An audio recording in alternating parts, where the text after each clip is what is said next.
Welcome to the Cattle Innovation Station podcast, bringing you the innovative new ways of the cattle industry. We're your hosts, Baxter Whitworth and Paul Hayes. Together, we're going to be interviewing leaders within the cattle industry. Here on this podcast, our focus is honoring God and innovating the cattle industry. Get ready to listen, learn, and laugh as we help innovate the cattle industry. Let's get innovating.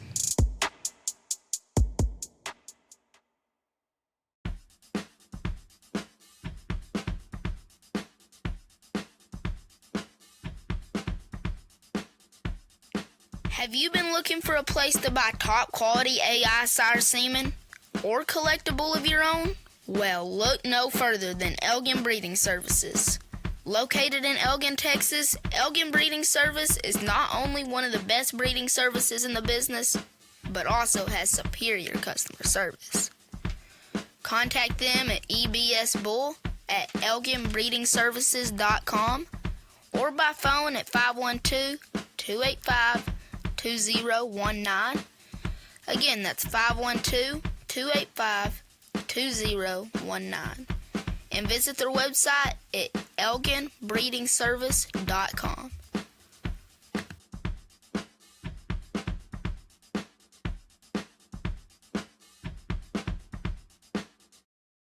It's time for another episode of the Cattle Innovation Station podcast. I'm your host, Baxter Whitworth, and as always, joining me today is your other host, Paul Hayes. In this episode, we're going to be discussing how to advocate for agriculture, and we're going to be talking a little bit about the state of the United States beef industry. Our guest today is Mr. Tucker Brown. How are you today? Hey, living the dream, Baxter. Living the dream. Living the dream. Down in College Station. Oh, yeah. All right. So we left off the last episode. We were talking about your social media platforms, and we're gonna talk about just kind of how to advocate for agriculture for anybody that wants to get started in that. Okay. So, how do you advocate for agriculture to people with maybe a diverse backgrounds and lifestyles? No, I don't think you have to have. You don't have to grow up in it. You don't have to have a generational ranch. You don't have to have hundreds of cows.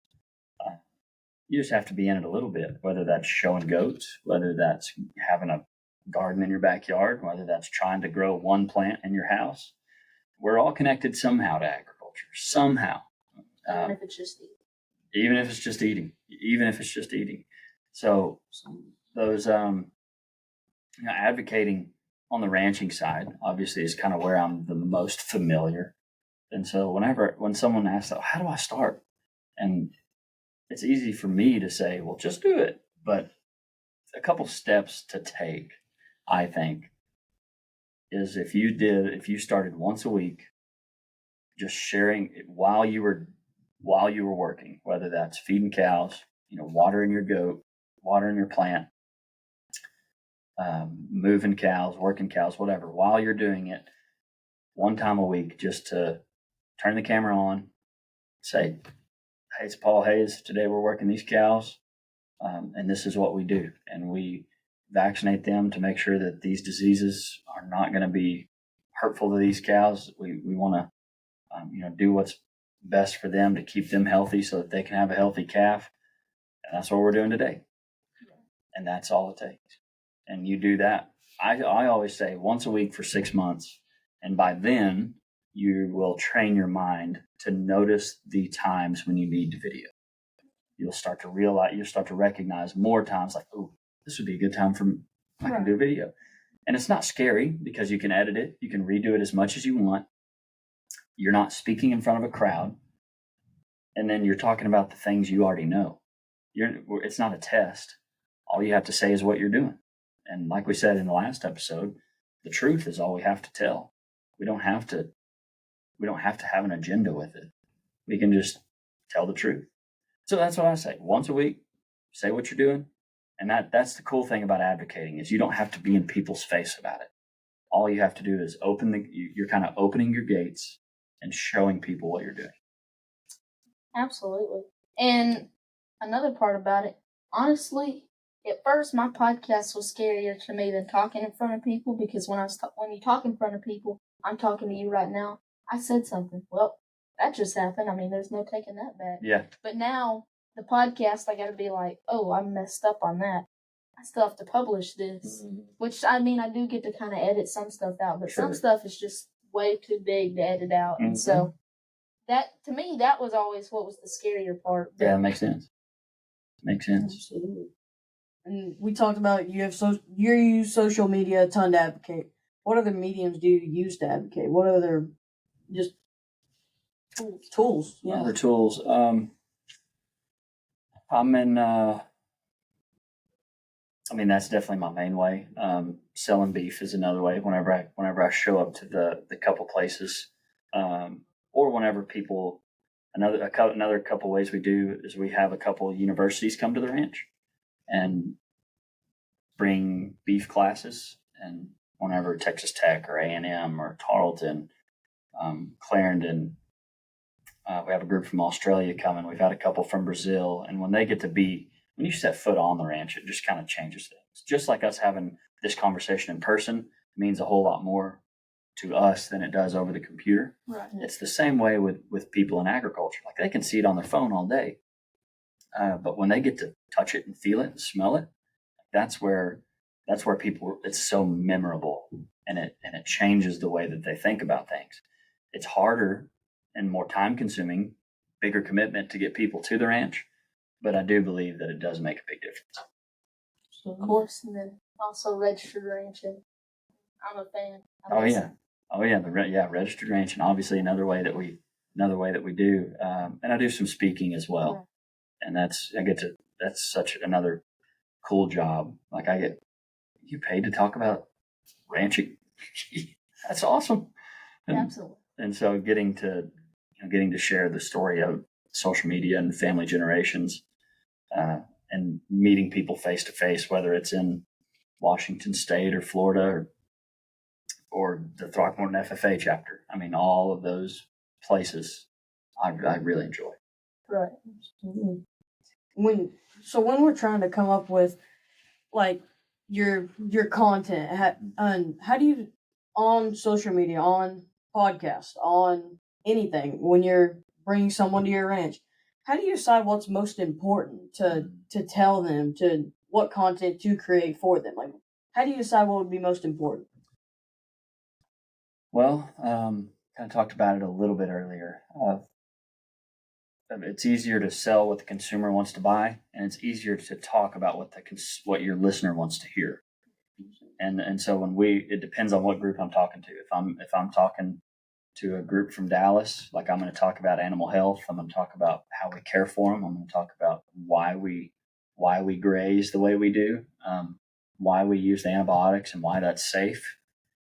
And then if I'm talking to a group of bull customers, I'm going to be talking more about health and EPDs and different ways to sell their calves to get more money. And so really it just depends on, I like to look at data. And so the data always tells me what is the most important. So if I'm looking at consumers, I'll look up data. What are they most concerned about? And if they are concerned about it and they hear it on their phone, they are way more likely to watch and listen. That's how I do. But also it's kind of the part of training your mind to recognize what is most important. And that's why posting once a week for 6 months will start the training process in your mind. Gotcha. Right. Absolutely. Of course. And then so we've good, Paul. I was just gonna say that now that we've talked about how to advocate for agriculture, we're gonna go ahead and start talking about the state of the U.S. beef industry. Okay. Right, and so that's, there's a lot of things going on right now. A lot of moving parts, whether it be the international side, well, actually a lot of it has to do with the international side of things, Yeah. but whether it be the trade side Yeah. or the New World Screwworm, which also kind of has some international barriers to it. Sure. There's a lot going on. So we're going to start off with trade, and then we'll move into the New World Screwworm. Okay. What kind of impact do you think that importing ground beef has on America? Because I'm sure you know we export our high retail cuts, but we eat so much lean meat and burgers in America that we actually have to import ground beef. And so, what kind of impact do you think that has on the consumer, our industry? Maybe you could even what kind of impact does it have on the rest of the world? Yeah.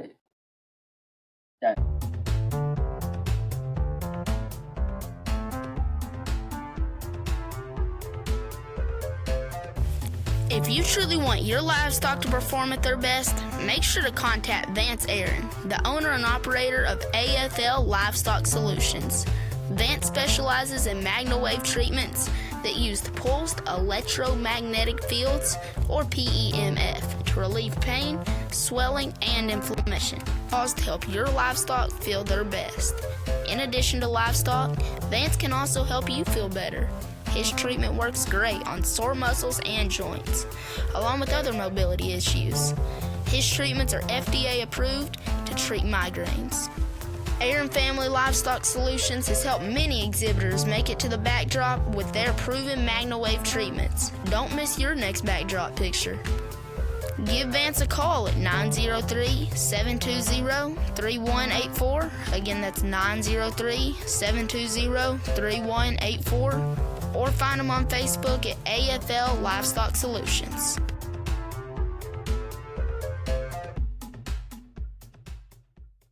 These are topics where there are a lot of different opinions, depending on where you sit politically within the ag industry. And so, whether you agree with my statements or not, I hope you hear me out at least. Bringing in, so trade is a good thing between countries. Trade is a good thing. It's good for the 30,000 foot picture. And so if we didn't bring in ground beef prices would be really high. And in the short term, that may be good for ranchers because cattle will sell higher. But at what point, when ground beef is $12 a pound, people are going to go to a different protein. They're going to start buying more chicken. They're going to start buying more pork and turkey. And turkey. So we have to be conscious of that. And I believe in an open market that whenever the price is too high, that people will stop buying. And I agree. Like the market tells us that, supply and demand. And so the U.S. creates a lot of highly marbled beef. And so to get that 90-10 lean beef, there's not much of that in the United States. And so bringing that in from another country at a cheaper rate than what we're selling, we're trading high quality prime product for lean, cheap ground beef. And we're able to cheapen up that ground beef side, which I think is a good thing because it keeps beef on people's plates.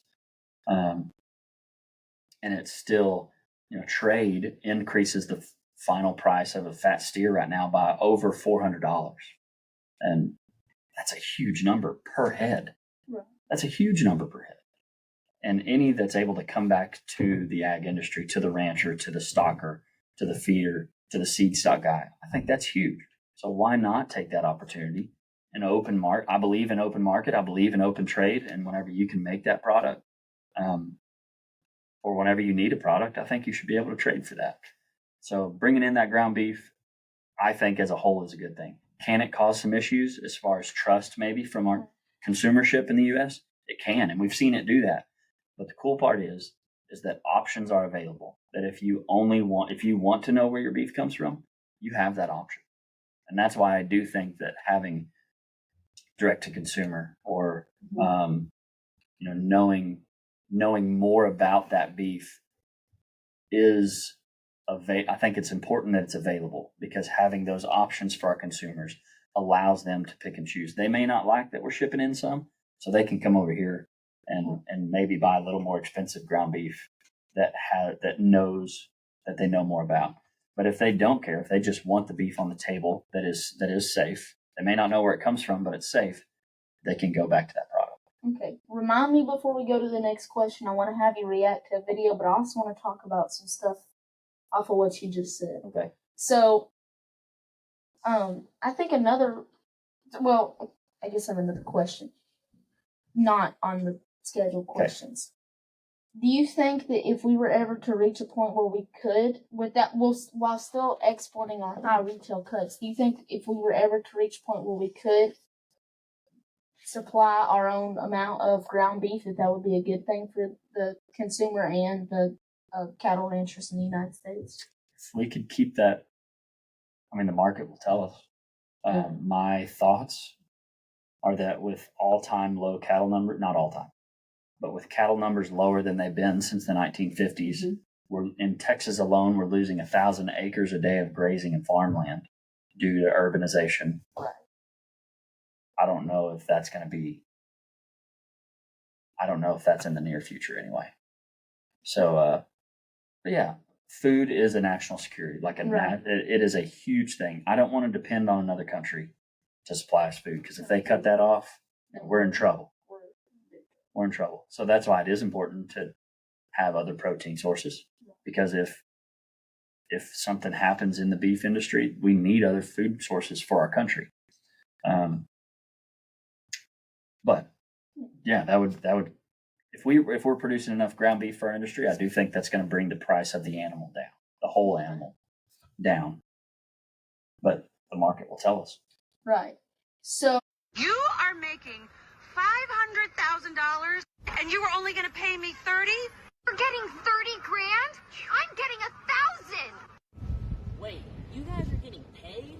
That's pretty good. I mean, I love the humor, right? Right. I love that it's funny and you're able to tell a story.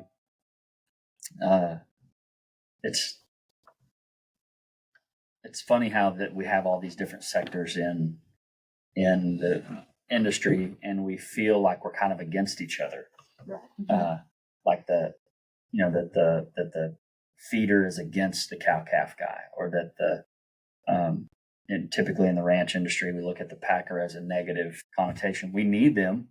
We need them.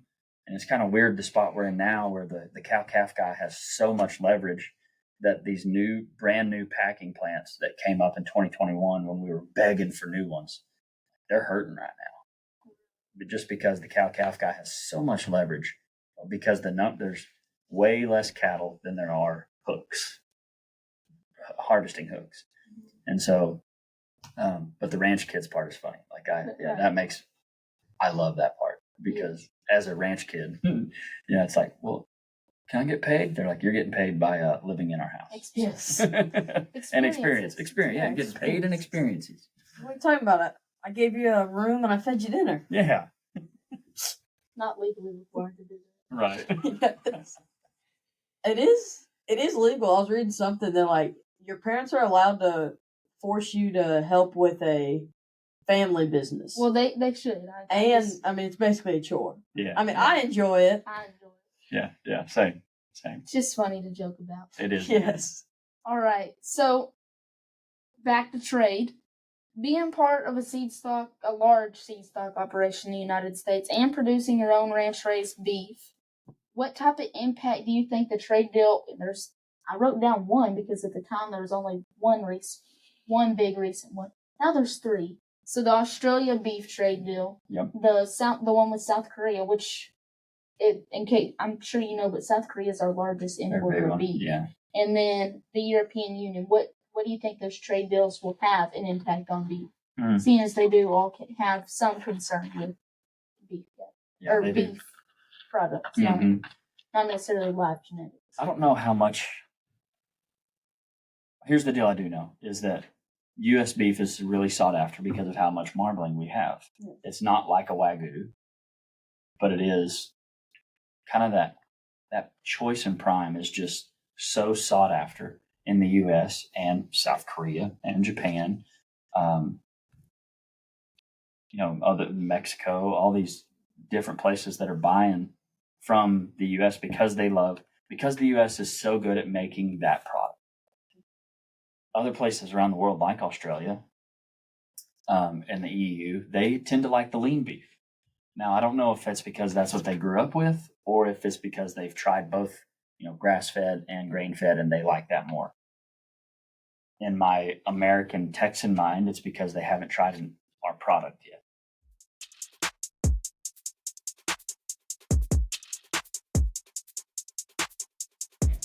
Infinity Cattle Services, owned by Chris Shivers, is glad to be a sponsor of the Cattle Innovation Station podcast. Infinity Cattle Services, a unique, vision-driven, service-oriented company committed to developing successful revenue-producing cattle operations, is a full-service consulting and marketing firm specializing in Brahman and Brahman-influenced cattle. Contact them today to learn more about how they can assist you with locating cattle, cattle mating, sale management, marketing, communications, record keeping, data submission, and a wide array of other services. They can be reached at 713-202-1747. Again, that's 713-202-1747, or at infinitycattleservices@gmail.com. That is infinitycattleservices@gmail.com. Visit their website at infinitycattle.com or check them out on Facebook and Instagram. There's also not many people in Australia.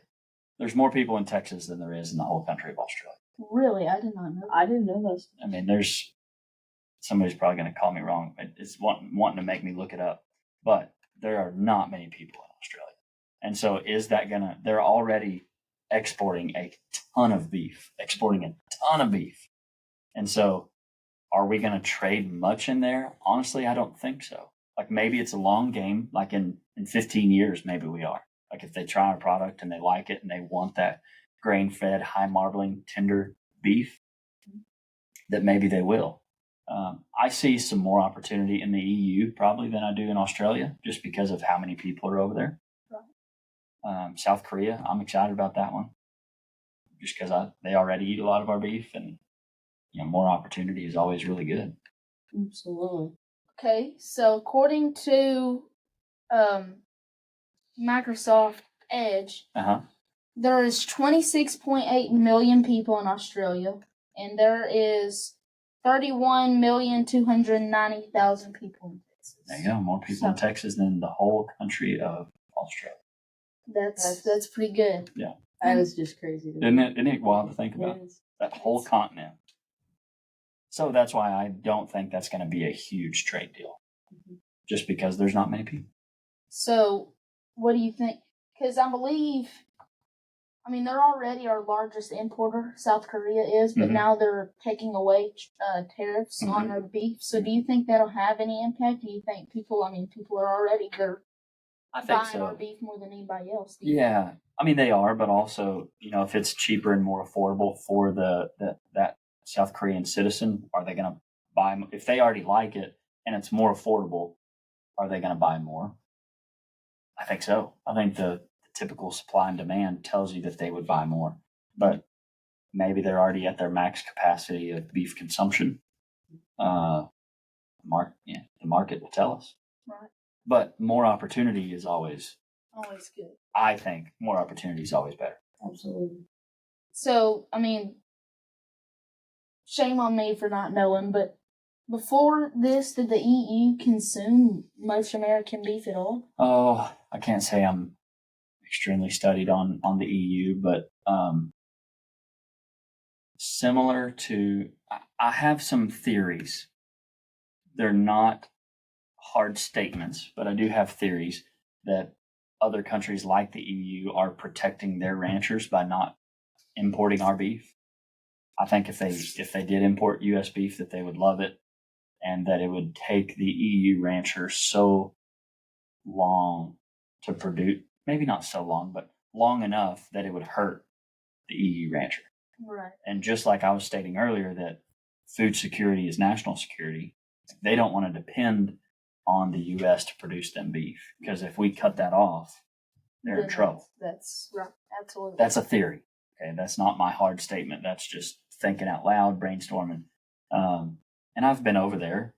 I've been over there before, and I've seen their bright red lean beef, and I didn't like it as much.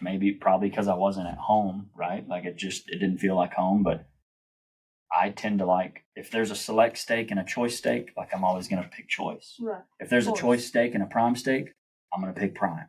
Right. And so that it's interesting that in the EU, the consumer wants really lean beef. And I don't know if that's, again, I don't know if it's because that's what they actually want, but they also don't eat much beef relative to what the US eats. So maybe if they tried choice or they tried prime, that they would lean more towards that and consume more beef. Maybe that's just me having high hopes, but that's just my thought. Okay. So that is very interesting. And I have a chart here. You can go, anyone who's interested to learn more about where we export to, you can go to we'll put the link up on screen, but just go to science.gov and then click on USDA and then go to exports, or not exports. You go to animal science. It's a long process. Go to animal science. I just got lucky one day and found it. Animal science, and then you'll find it somewhere from there. I'll put up the link. I'll put the link. Anyways, moving on from that. That was great. In the topic of the state of the U.S. beef industry, we finished talking about the trade in and now. I'd like to talk about the screwworm. Okay. And first off, I'd just like to ask, what is the R.A. Brown Ranch doing to prepare for a possible new screwworm outbreak? Lots of our preparation has been studying, honestly. Mm-hmm. I mean, my dad barely remembers the issue of screwworm. And so we have two generations, kind of a generation and a half that has never ever been around, doctored for it, looked for it, or anything. And so we have this educational problem to where some think it's fake, some think it's the government, some think it's Elon Musk or Bill Gates who are releasing this fly to hurt the industry and control the people. And that's going to be a real issue whenever that actually comes to the mind of the U.S. of people, rather than working together to get rid of this thing that we got rid of back in the 70s. Rather than working together to get that out, we're kind of fighting each other on who we think is right. So education for ourselves has been really important, but also sharing what we find, whether that's on social media, whether that's at the conventions like these, whether that's at like creating a county. We brought our county came together and had some educational opportunities on the screwworm, what to look for, how we can work together.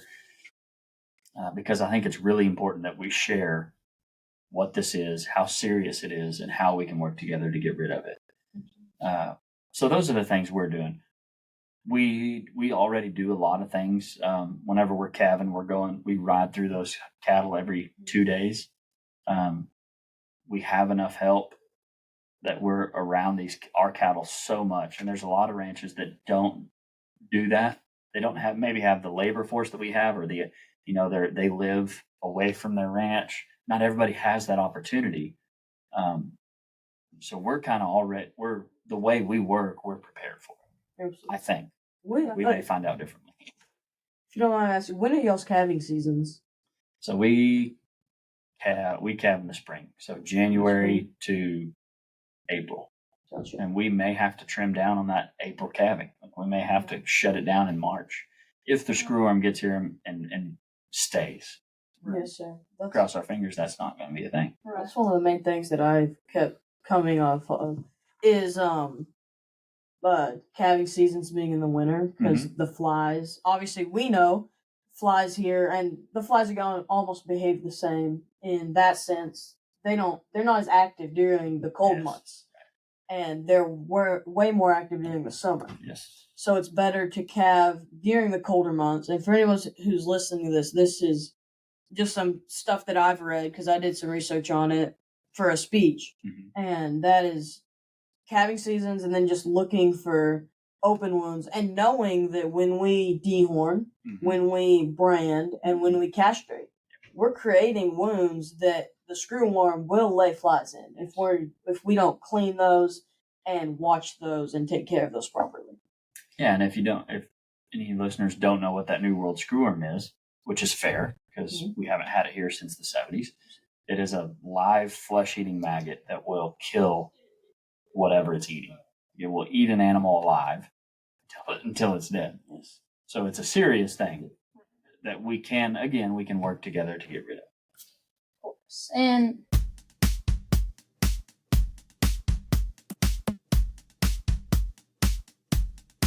Have you been looking for Brahman cattle with a good genetic background? Contact 79 Cattle Company, selling reliable Brahman replacement heifers, Brahman show prospects, and Brahman bulls. Contact Taylor Tate at 210-241-4511. Again, that's 210-241-4511. Or contact Mallory Tate at 210-861-0155. 210-861-0155.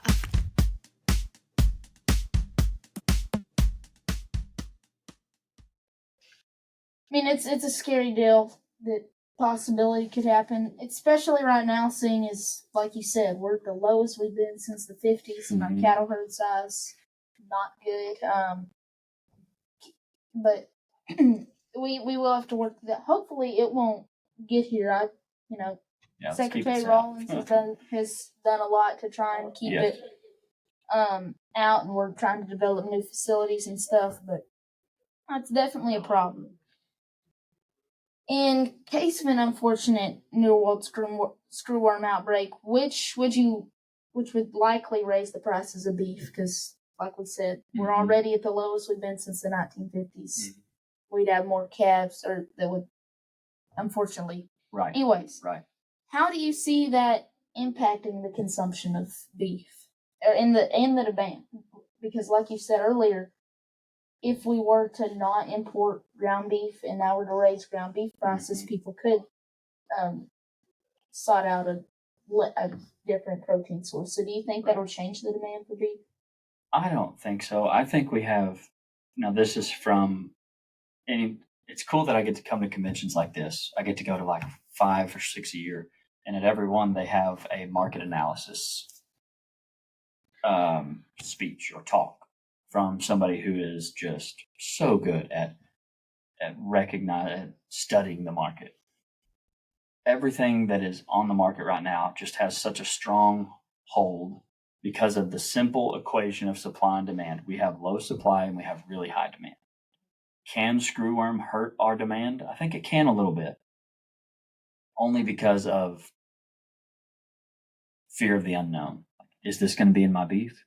And once we make that clear that no, this isn't something that's in your beef, on your plate, that's not a thing. I just think our demand is so strong and our supply is so low that I don't think it can hurt our market price enough to make a huge difference.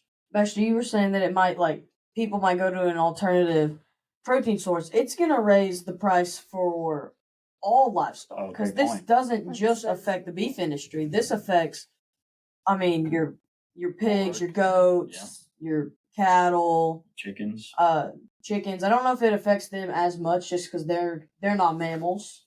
Right. And it does. It can get into birds. Yes. I've read that it can get into birds, but it tends to get more into mammals. Yeah, for sure. Right, and can get into humans too. It can. It can. Yeah, that's a scary fact. And we think we think that we can keep them away, which we can. But if you have a newborn child and is taking a nap outside, and you're not there to swipe that fly away from their nose, it has happened before that a newborn has died from screwworms, and that's a scary thought. As a dad of 3 little girls, that is a terrifying thought. But our homeless population is another serious issue. That'll become a problem. Right. And it's not like it looks like a normal fly. It looks like a normal fly. Yeah. If you look close, you can tell. Yeah, because it has 3 yellow lines on its back and its eyes are orange. But besides that, it's the size of a normal housefly. Yeah. In general, you would just think. Thanks, Paul. When I'm swatting it, I'll make sure to check. Yeah. Okay, well, again, we need to wrap up this episode. We'll be Okay. back with another one. But until next time, keep innovating the cattle industry and signing off. Hello, guys. Thank you for listening to the Cattle Innovation Station podcast. We want to make this podcast better. So if you would, please like this episode and leave us feedback in the comment section. Something else that helps make this podcast better is when you respond to the polls. So if you're able, please respond to our polls. Help us make this podcast as good as possible. Thank you, God bless, and have a good day.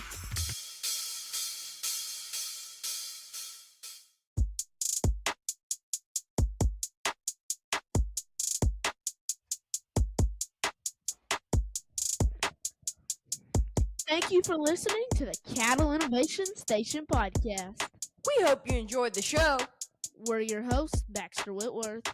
And Paul Hayes. Remember our key verse, Proverbs 16:3. Commit to the Lord whatever you do, and He will establish your plans. Thank you for listening.